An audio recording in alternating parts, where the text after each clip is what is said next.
తెలంగాణలోనూ జనసేనకు demand. Janasena BJP దోస్తానా కంటిన్యూ. జనసేన నేతలతో పవన్ భేటీ. పవన్ ఇమేజ్ను క్యాచ్ చేసుకునే యోచనలో బీజేపీ పక్కా ప్లాన్. గ్రామీణ స్థాయిలో బలపడాలని జనసేన. ఏపీ సీన్ రిపీట్ చేసేందుకు స్కెచ్. గతంలో పొత్తు ప్రయోగం విఫలమని కథనమైతే చూస్తున్నాం. అయితే పవన్ కళ్యాణ్కున్న క్రేజ్ను బీజేపీ వినియోగించుకునేందుకు తెలంగాణలో కూడా పాగా వేసేందుకు సిద్ధమైంది.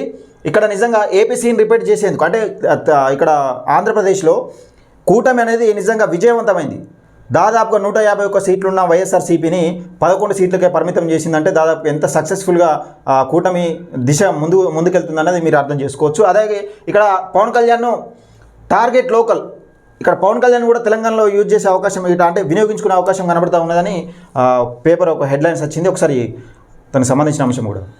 తెలంగాణ పాలిటిక్స్ రోజు రోజుకి రసవతారంగా మారుతున్నాయి. ఓవైపు బీఆర్ఎస్ పతనావస్థకు చేరుకుంటే మరోవైపు ఆ స్థానాన్ని భర్తీ చేసేందుకు బీజేపీ విశ్వ ప్రయత్నాలు చేస్తుంది.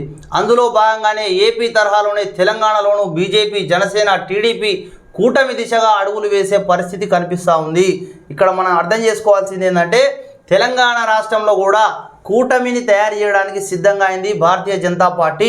తెలంగాణ రాష్ట్రంలో ఒక దిక్కు బీఆర్ఎస్ పార్టీ అనేది అట్టుడికినట్టు ఒక దిక్కు బీఆర్ఎస్ పార్టీ కనుమరుగైతా ఉంటే, అదేవిధంగా ఏదైతే పాత మరి టీడీపీ, జనసేన, అదేవిధంగా బీజేపీ పార్టీ ఈ మూడు కలిసి కూడా ఒక కూటమి తయారు చేయడానికి ఒక దిశగా అడుగులు వేస్తుందని చెప్పేసి కూడా మనం ఇక్కడ కథనం చూస్తున్నాం. అదేవిధంగా ప్రధానంగా ఏపీ ఎన్నికల్లో సంచలన విజయాన్ని నమోదు చేసిన జనసేనకు తెలంగాణలో డిమాండ్ పెరిగినట్టు కనిపిస్తూ ఉంది. దీంతో తెలంగాణలో మరోసారి బీజేపీ, జనసేన పొత్తు ఖాయమనే సంకేతాలు వినిపిస్తున్నాయి. నిజానికి ఇటీవల పవన్ కళ్యాణ్ తెలంగాణలోని కొండగట్టు అంజన్న స్వామి పర్యటన నేపథ్యంలో రాజకీయాలు సరికొత్త చర్చకు తెరలేచింది.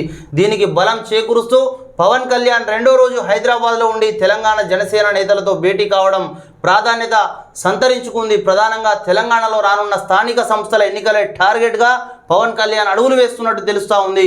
అయితే పవన్ కళ్యాణ్ ఇమేజ్ను క్యాష్ చేసేందుకు బీజేపీ ఆ దిశగా పక్కా ప్లాన్తో ముందుకు సాగుతుంది. ఇప్పటికే బీజేపీ తెలంగాణ లోక్సభ ఎన్నికల్లో ఏకైక 8 స్థానాలను గెలుచుకొని మంచి ఊపు మీద ఉందని మాత్రం చెప్పుకోవచ్చు. అదే సమయంలో ఏపీలో జనసేన చరిత్రాత్మక విజయం సాధించి జోష్ మీద ఉంది.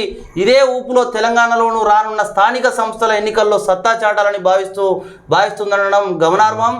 అది విషయం. అంటే ఎట్టకేలకు రాబోయే స్థానిక సంస్థల ఎన్నికలు ఏవైతే ఉన్నాయో, బల్దిగా ఎన్నికలు కానీ, మున్సిపల్ ఎన్నికలు కానీ, సర్పంచ్, ఉప సర్పంచ్, ఎంపీటీసీ, జెడ్పీటీసీ ఈ అన్ని ఎన్నికల గురించి మరి కొత్తగా మొన్ననే పవన్ కళ్యాణ్ గారు డిప్యూటీ సీఎం అయిన తర్వాత మరి ఇక్కడ కొండగట్టులో దర్శనం చేసుకున్న అనంతరం రెండో రోజు కూడా హైదరాబాద్లో బస చేసి జనసేనకు సంబంధించిన నాయకులు, కార్యకర్తలు, లీడర్లతోటి సమావేశం ఏర్పాటైంది. కాబట్టి ఖచ్చితంగా రాబోయే అసెంబ్లీ మరి ప్రాధాన్యత ఈ చిన్న ఎన్నికలలో మాత్రం తప్పకుండా వీళ్ళు పోటీ చేసే అవకాశం అయితే ఉంది. దాదాపుగా కాంగ్రెస్ పార్టీని దెబ్బకొట్టేందుకు అంటే కాంగ్రెస్ పార్టీకి దగ్గర ఫైట్ ఇచ్చేందుకు బీజేపీ ఫ్యూచర్లో అన్ని అవకాశాలు వినియోగించుకునే దిశగా ముందుకెళ్తా ఉన్నది.